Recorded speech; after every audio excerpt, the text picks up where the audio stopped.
My entire family skipped my wedding, claiming they got the date mixed up. That night, I saw photos of them at my brother's golf tournament. A week later, my father called asking for a life-altering sum of money. He never saw my response coming.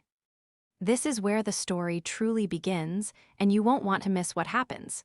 Make sure you're subscribed to see it through to the end. We're always curious. Where in the world are you all watching from today? Let us know in the comments. The fabric of my wedding dress felt like armor, but it couldn't stop the tremor in my hands. I was standing in the small bridal suite of the historic venue, a room of polished wood and velvet chairs, listening to the muffled sounds of our string quartet tuning up downstairs. I should have been ecstatic.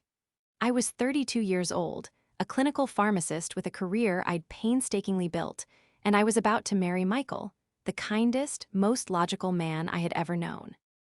Instead, I felt like I was about to be sick. "They're just running late, Lucy," my maid of honor, Sarah, said, misting my hair with one last cloud of hairspray. "You know how your family is. Your dad probably lost his keys, and your mom is probably re-ironing his shirt." I forced a smile that felt brittle. "You're right, of course." But my stomach knew better. I had sent the digital save-the-dates a year ago, the engraved invitations 6 months ago. I had called my mother, Susan, just last week to confirm the rehearsal dinner details. My brother, Leo, had joked about whether he'd get to object, and my father, Richard, had promised me the first dance. They had all RSVP'd yes. They were supposed to be in the front pew, the one reserved for the people who, in theory, loved you the most. The door creaked open, and it wasn't my planner. It was Michael. My husband-to-be, looking devastatingly handsome in his tuxedo, his face a mask of pale, unfamiliar anger. "Michael," Sarah gasped, "it's bad luck." "It doesn't matter," Michael said, his voice flat.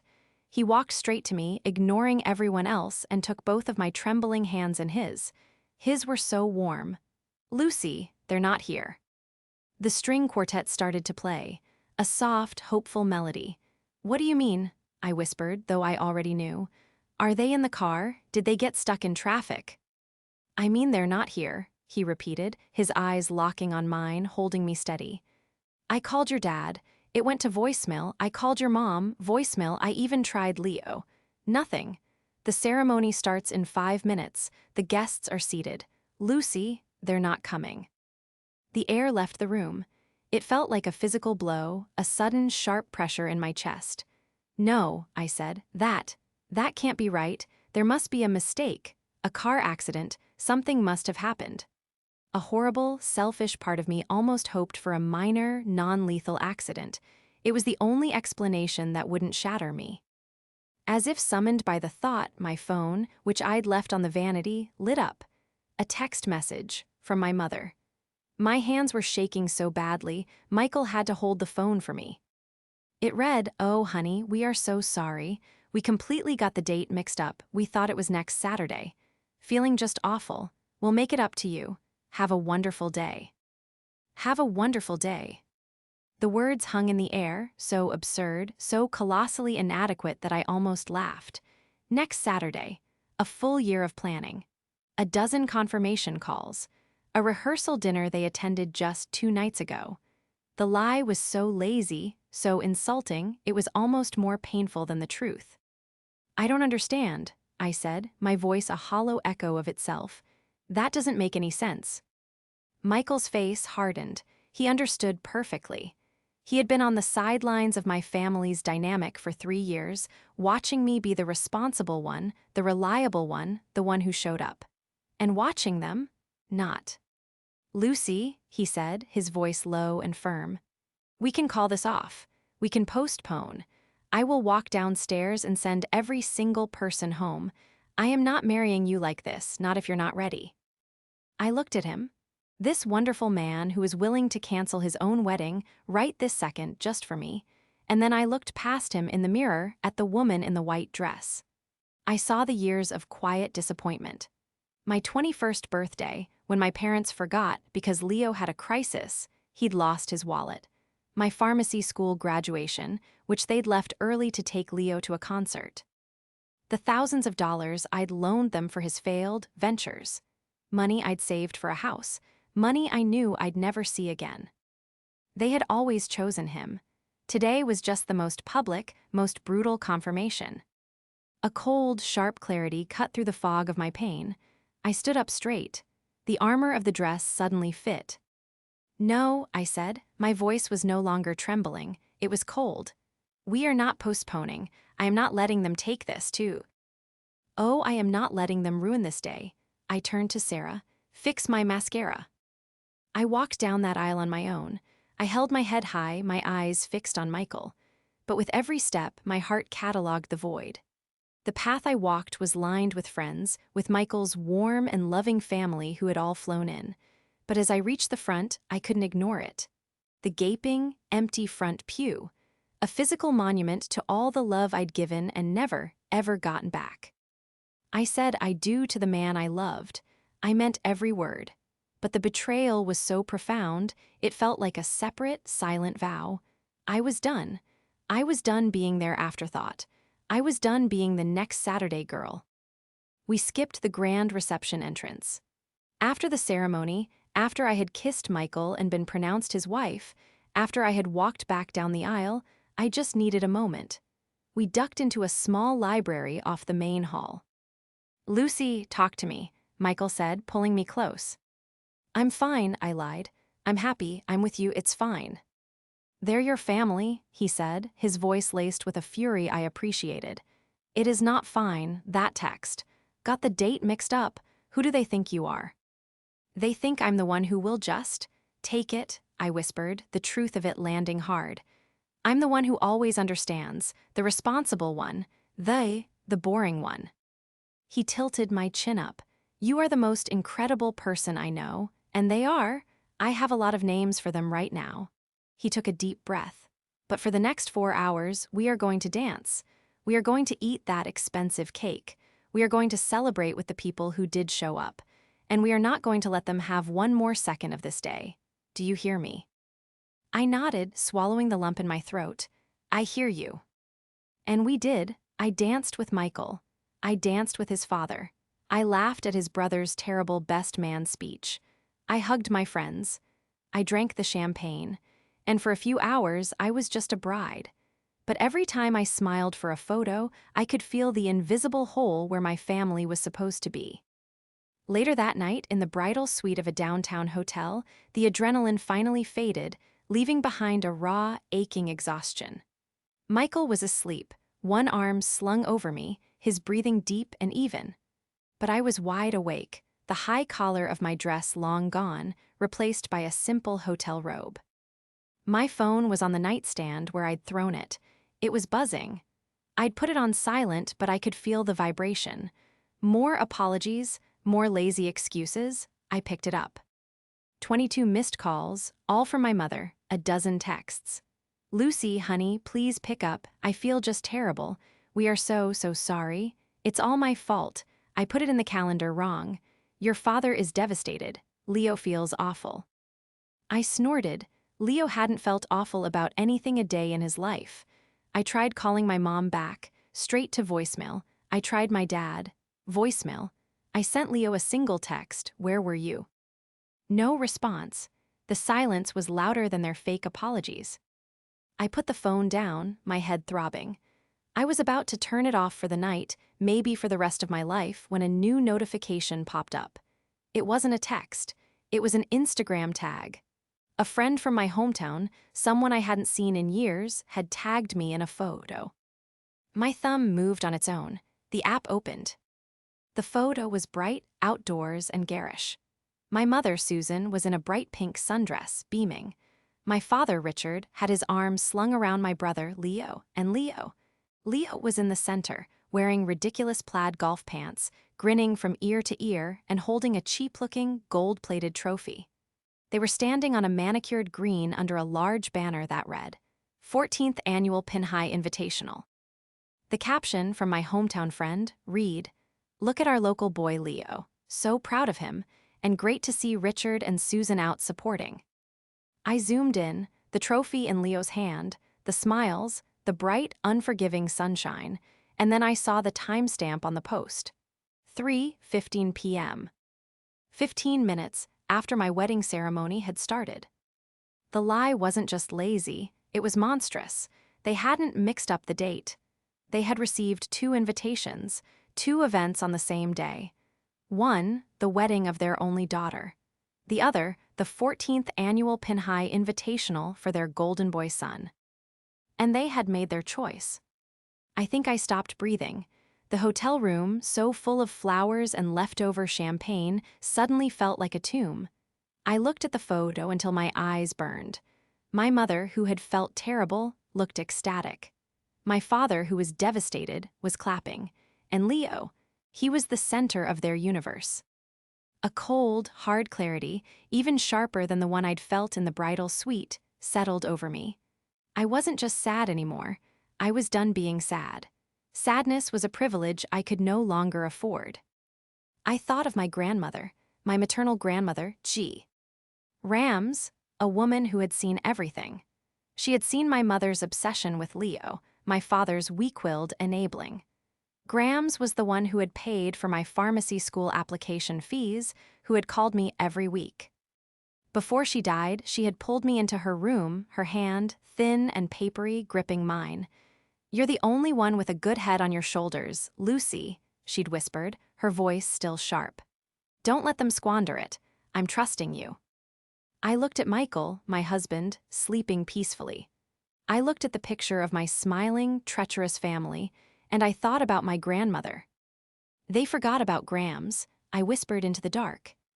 I said nothing. I didn't reply to the texts. I didn't answer the calls. I deleted the photo, blocked my friend who had tagged me, and turned off my phone. Michael and I were leaving for our honeymoon in Italy in the morning. I was going to enjoy it. But I knew, with a certainty that settled deep in my bones, that a reckoning was coming. They had forgotten the most important thing. They had forgotten what Grams had left me. They had forgotten that I was the one, the only one, who held the key. The Amalfi Coast is supposed to be healing. For 7 days, I did my best to let it be. Michael and I ate pasta, drank wine, and explored ruins. He was a buffer of kindness, pretending not to notice when I'd stare blankly at the beautiful, sparkling Mediterranean, my mind 1,000 miles away, stuck in that empty front pew. He gave me space, and I loved him for it. But in that space, the memories flooded in. They were the ghosts at our romantic, candlelit dinners. I remembered my 21st birthday. I was in college, pre-pharmacy, drowning in organic chemistry. My parents were supposed to drive up, take me to dinner. I waited in my dorm room for 3 hours. When I finally got my mom on the phone, she was breathless. "Oh, honey, we're so sorry. Leo, he had a little crisis. We're at the police station." A little crisis. He had been arrested for a DUI. My 21st birthday was spent alone in my room, eating ramen, while they bailout him out and co-signed for the lawyer. I remembered my pharmacy school graduation, a doctorate. I was the first in our family. They came, but they sat in the back. They didn't even stay for the reception. "We have to get back, Lucy," my dad had said, checking his watch. "Leo has a big opportunity and we're driving him to a networking event in the city." I later found out the networking event was a music festival. He had dropped out of his 3rd community college that semester. And then there was the money, the endless, seeping drain of money. Leo was an entrepreneur, a visionary, a brand ambassador. My personal favorite was his influencer career. This consisted of him taking artful photos of lattes, expensive sneakers, bought with my parents' credit card, and himself golfing, always golfing. He posted these with vague, inspirational captions like "The grind never stops" and "Create your own destiny." His destinies were expensive.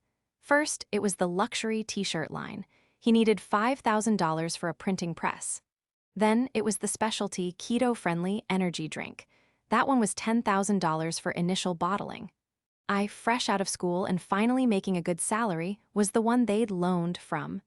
"Just until Leo's first big check comes in, Lucy," my mom had promised, her hand on my arm. "You know he'd do the same for you." The check never came. I never saw a dime. And I knew, with bitter certainty, that Leo would not, in fact, do the same for me. Leo wouldn't even text me. My parents were the architects of this monster. My mother, Susan, a part-time real estate agent, was obsessed with appearances. She loved the idea of a successful son. Leo is consulting for a new lifestyle brand, she'd tell her friends, her voice dripping with pride. She never mentioned that the brand was just an Instagram account with 800 followers. My father, Richard, retired from a mid-level management job, was the silent enabler. He was so terrified of Leo's moods, so desperate for his son's elusive approval that he signed the loans. He co-signed the car lease. He was sinking his entire pension, his entire life savings, into the black hole of Leo's potential. And I was the boring one, the safe one. "Oh, that's just Lucy," my mom would say. "She's so practical, she'll be fine." I wasn't a visionary. I was just a pharmacist. I just saved people's lives with precise, boring, mathematical calculations. I was the one who managed my grandmother's end-of-life care, crushing her pills, managing her IV drips, while my parents were too stressed dealing with Leo's latest breakup. Grams saw it all, and Grams had been practical too. My grandmother, my mother's mother, had come from old money. Not flashy, but deep.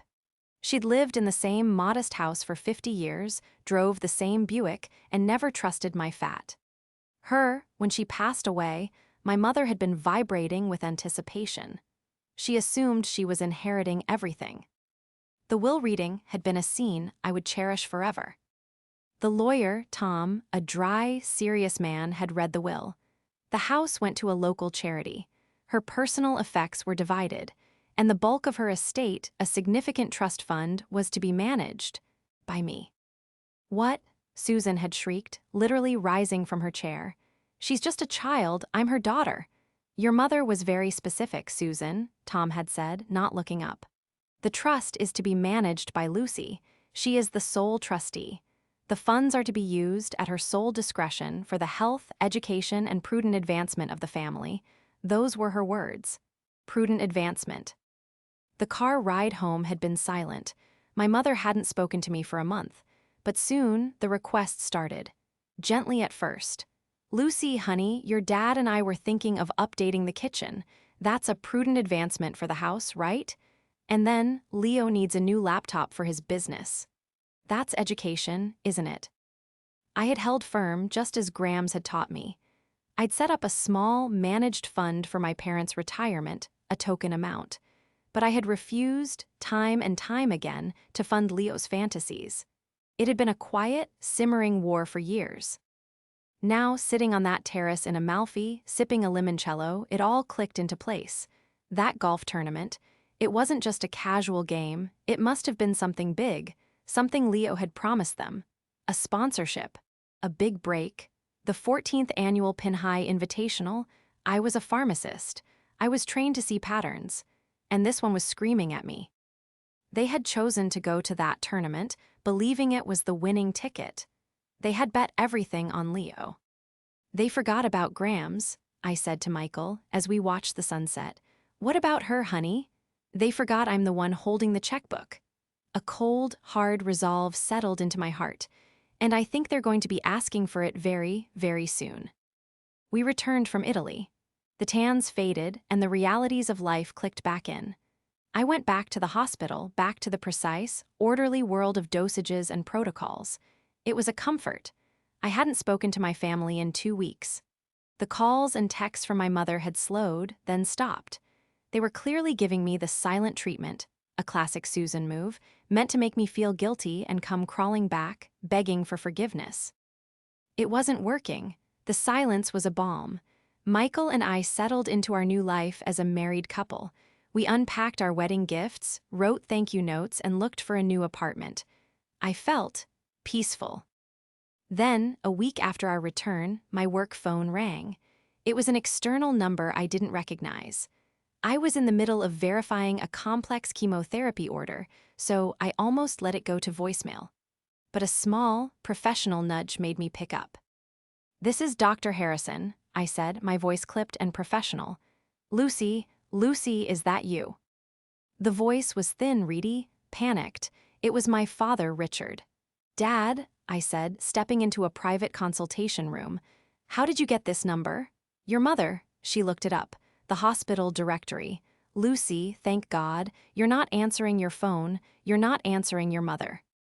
I've been busy, I said, my voice flat. I leaned against the cool tile wall. We just got back. How can I help you, Dad? The shift from how was the wedding to how can I help you was not lost on me. He didn't even bother with the pleasantries. He didn't apologize. He didn't ask about Italy. The panic was rolling off him in waves. "We're in trouble, Lucy," he blurted out, his voice cracking. "Bad trouble, it's Leo." Of course it was. "What about Leo?" I asked, checking my watch. "His business, the influencer thing, it wasn't. There were some partners, some investors, and, Lucy, they're not good people." I stayed silent. I let him talk. The story tumbled out, a pathetic, predictable mess. Leo, in his infinite wisdom, hadn't just been taking loans from me and my parents. He'd been taking investments from predatory lenders. He'd co-signed with my father, using their house, the house I grew up in, as collateral. He'd apparently guaranteed them a 200% return, which of course never materialized. Now the lenders were calling. They were suing. They weren't just suing Leo, they were suing my father. They had initiated foreclosure proceedings on the house. "They're going to take everything, Lucy," my father wept into the phone. "The house, my pension, we're going to be homeless. Your mother, she's a wreck. She hasn't gotten out of bed." Here it comes, I thought, the pivot. "We need your help," he whispered. We need you to release the funds from your grandmother's trust. It's for the good of the family, remember? That's what she said. This is a family emergency, Lucy. You have to help us." The victim was gone. The pharmacist, the trustee, the woman who had been publicly humiliated on her wedding day, was all that remained. "Dad," I said, my voice so cold it surprised me, "I'm at work." This was the line. The moment the title of my life story flashed, I had cut him off. "Work," he sputtered. "Work. Lucy, are you listening to me? I'm talking about our home, your brother. He could go to jail." "I heard you," I said. My hand was perfectly steady. The tremor was gone. "The trust my grandmother left is for prudent advancement." That's the legal term. What you're describing sounds like the opposite of prudent. It sounds like you're asking me to use a protected fund to cover fraudulent debts. Fraudulent, it's not fraudulent, it was just a bad investment, a mistake. Was it a mistake, Dad, or was it a choice? I asked, the question hanging in the sterile air. Was it like getting the date mixed up? He was silent. For the first time, he was silent. He had no lie ready. "That's not fair, Lucy," he finally whispered. "No," I said, "it's not." I took a breath.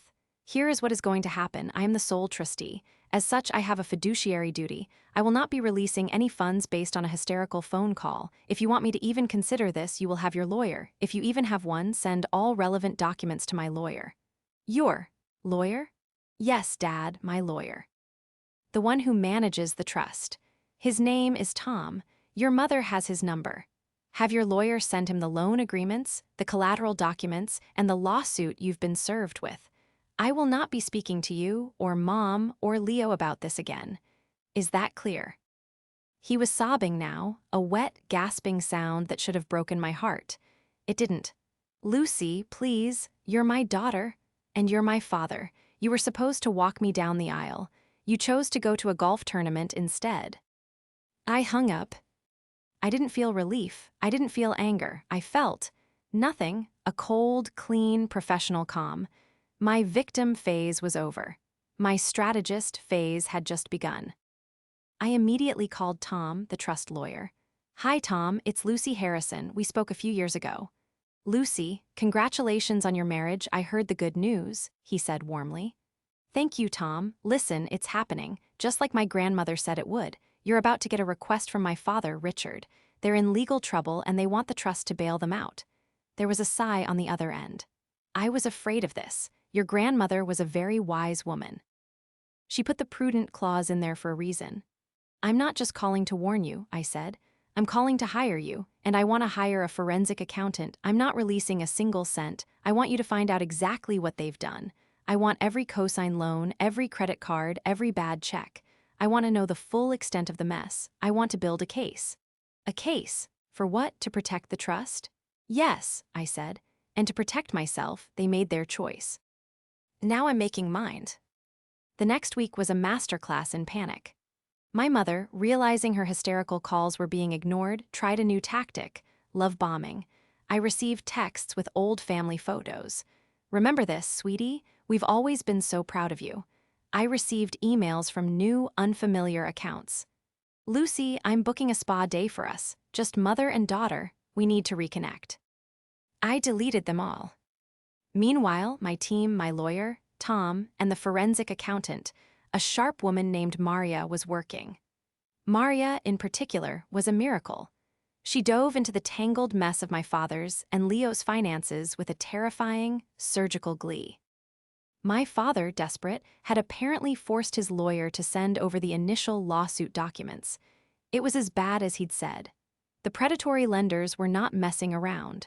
They had liens on the house, the cars, and my father's pension. Then Maria found the other things. "This is creative," Maria said on our conference call. "It's not just the one loan, Lucy. Your brother got your father to co-sign on 6 high-interest credit cards, all in the last year, all maxed out. We're talking another $60,000. I felt my stomach clench. Where did it go? "That's the creative part," she said. "He's been funneling it. Small-time crypto wallets, a lifestyle brand that seems to only sell to itself. And I'm seeing a lot of charges from high-end golf resorts, and a lease on a new sports car." "So, no business at all," I said. "The business is the fraud," Maria corrected. "He's been using your father's good credit and retirement as his personal slush fund. And your father, he just kept signing." I scheduled the meeting. Not at a home, not at a restaurant, at Tom's office. A boardroom, clinical, safe. I told my parents it was to discuss the release of the funds. They agreed immediately. I walked in with Michael. He'd taken the day off. He sat beside me, not as a participant, but as a silent, solid wall of support. My parents, Richard and Susan, were already there. They looked terrible. My father looked like he'd aged 10 years. My mother was wearing her most expensive-looking real estate blazer, but her eyes were puffy and red. Leo, predictably, was not there. "He was just too stressed," my mom began. "He sends his love."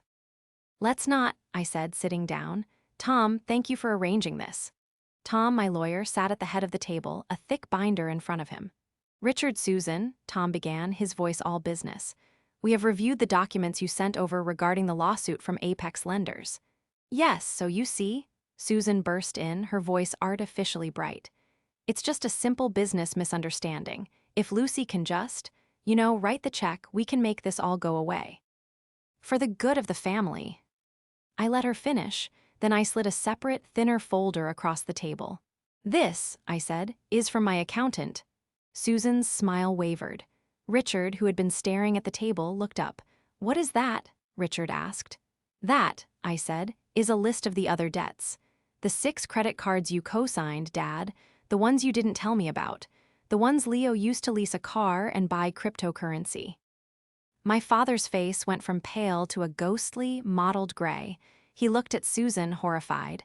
You told me those were for inventory." My mother's face went rigid. "It was for inventory, Richard. He needed things." "He needed a trip to Miami, apparently," I said, my voice dangerously calm.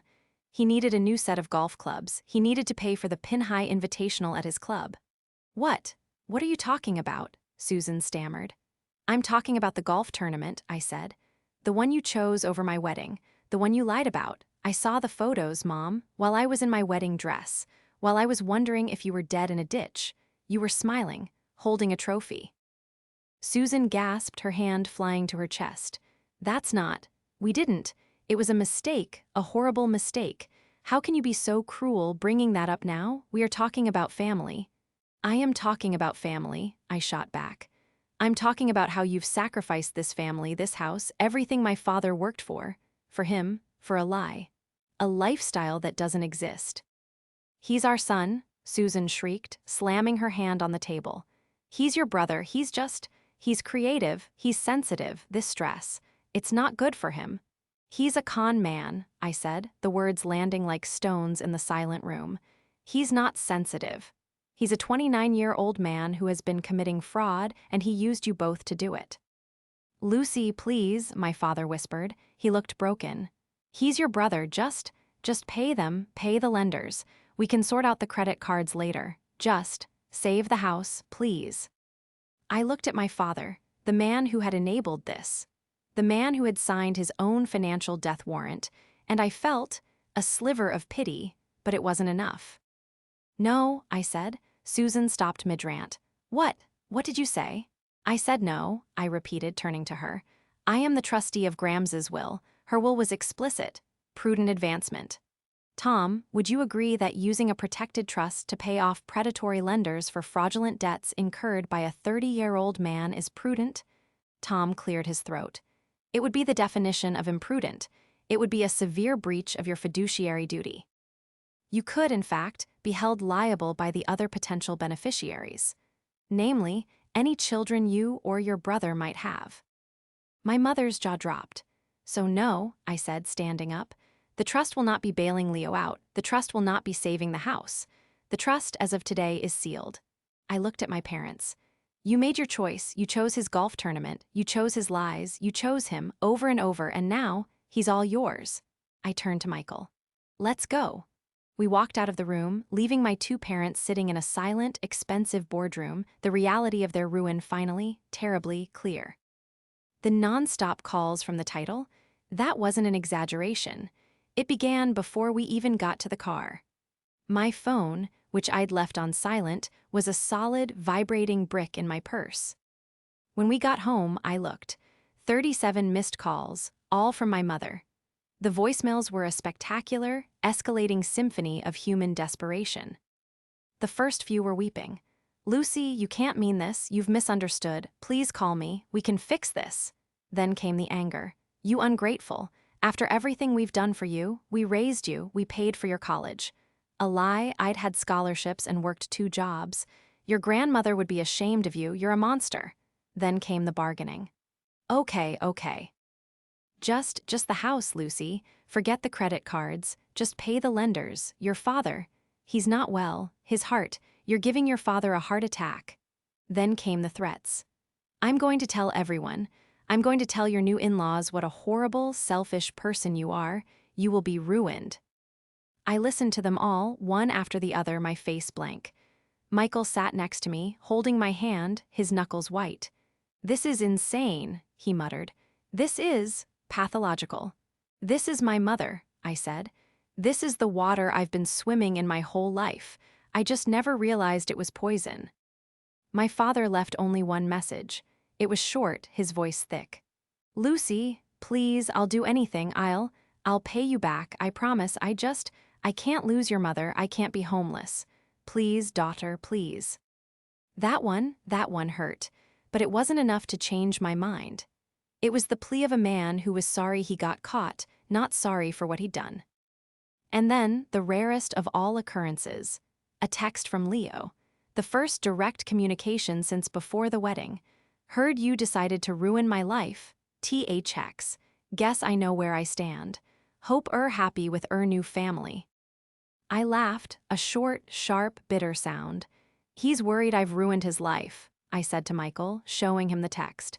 Michael shook his head. He has no idea, does he? He thinks this is just sibling rivalry. He thinks he's the main character, I said. He thinks I'm just a supporting role who went off script. I put my phone on Do Not Disturb and blocked their numbers, all of them. The next morning, the calls started again. From a blocked number, it was my mother. Stop hanging up on me, she screamed the second I answered. Mom, I said, my voice tired. Michael was beside me making coffee. He put the phone on speaker.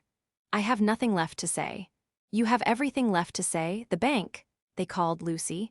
The foreclosure is final. We have 30 days, 30 days. You are putting your parents out on the street. For what? Because we missed a party. The word party broke something in me.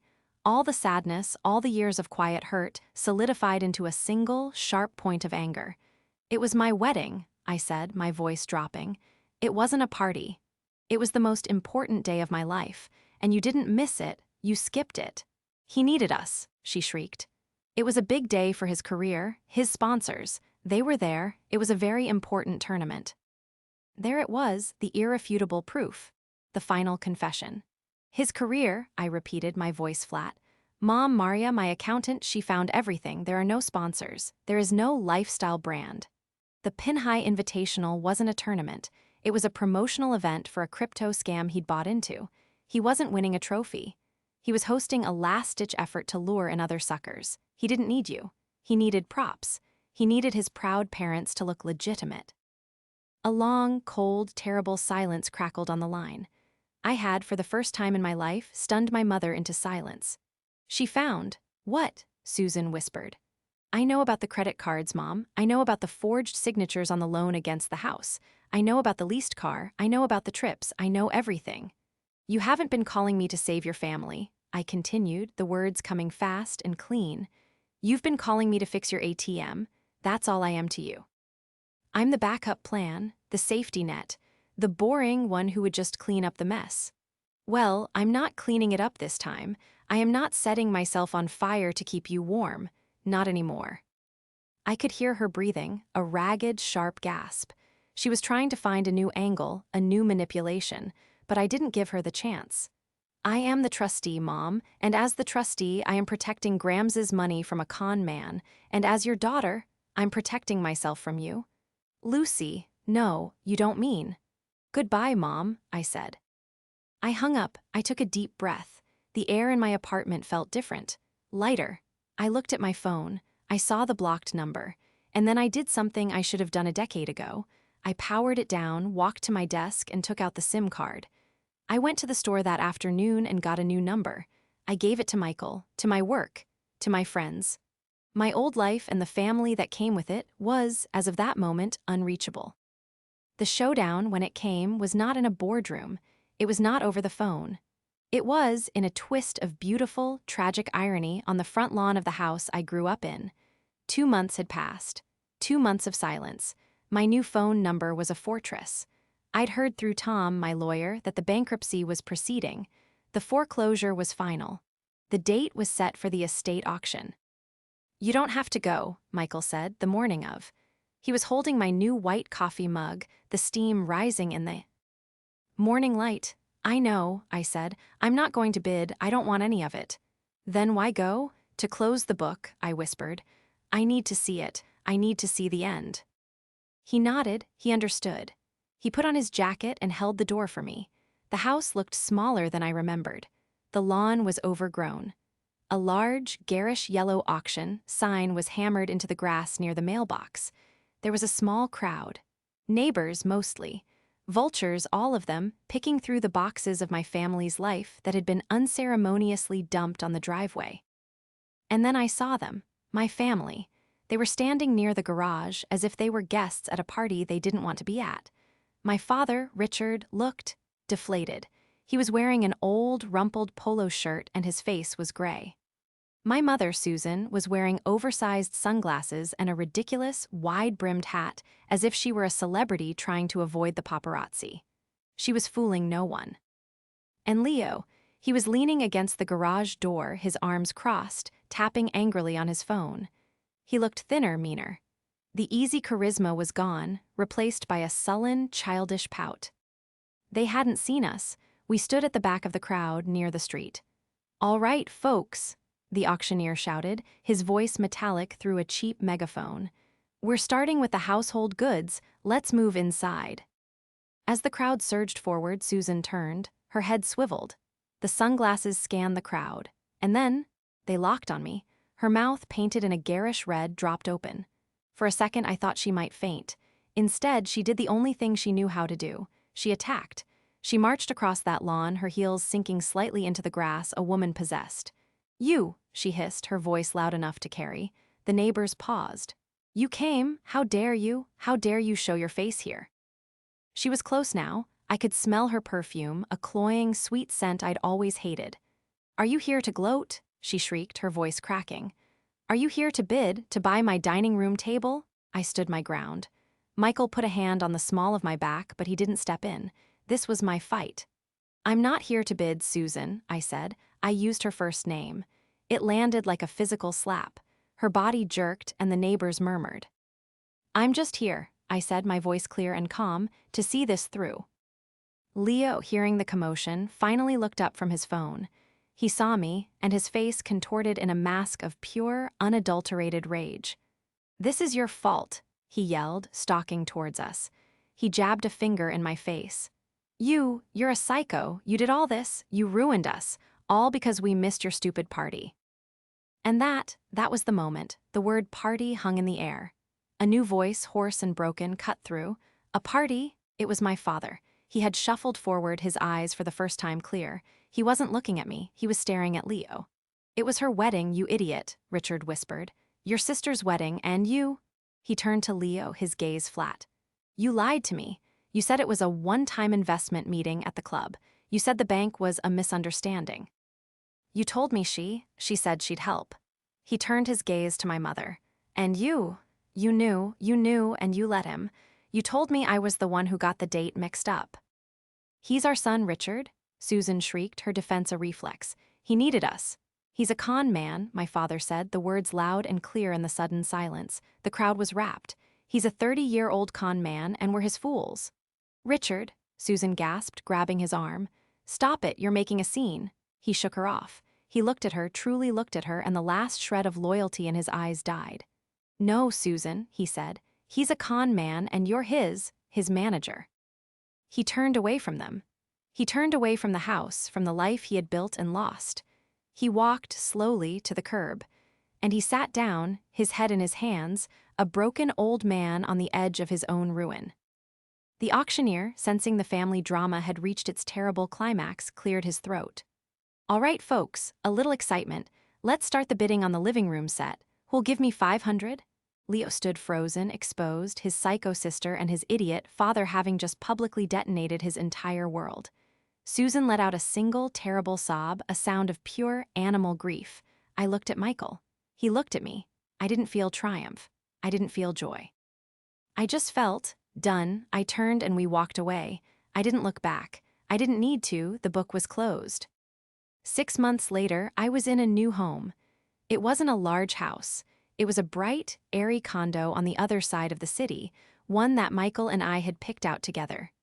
We were painting the guest room a soft, hopeful yellow. The silence from my old life had been absolute. I'd heard about the aftermath, not through any family grapevine, that I had come to realize had never really existed, but through my lawyer, Tom. He had called me once to finalize the trust's accounting for the year. The house had sold at auction, but for far less than they owed the lenders. The bankruptcy was finalized. My parents, Richard and Susan, had lost everything. Tom told me that my father had, to his credit, gotten a part-time job as a greeter at a local hardware store. It was the first job he'd had in years that wasn't just managing Leo's potential. He'd used his first paycheck to put a deposit on a small, one-bedroom rental apartment. My mother, Susan, had not been so lucky. Her part-time real estate career, which had been more about social status than sales, was over.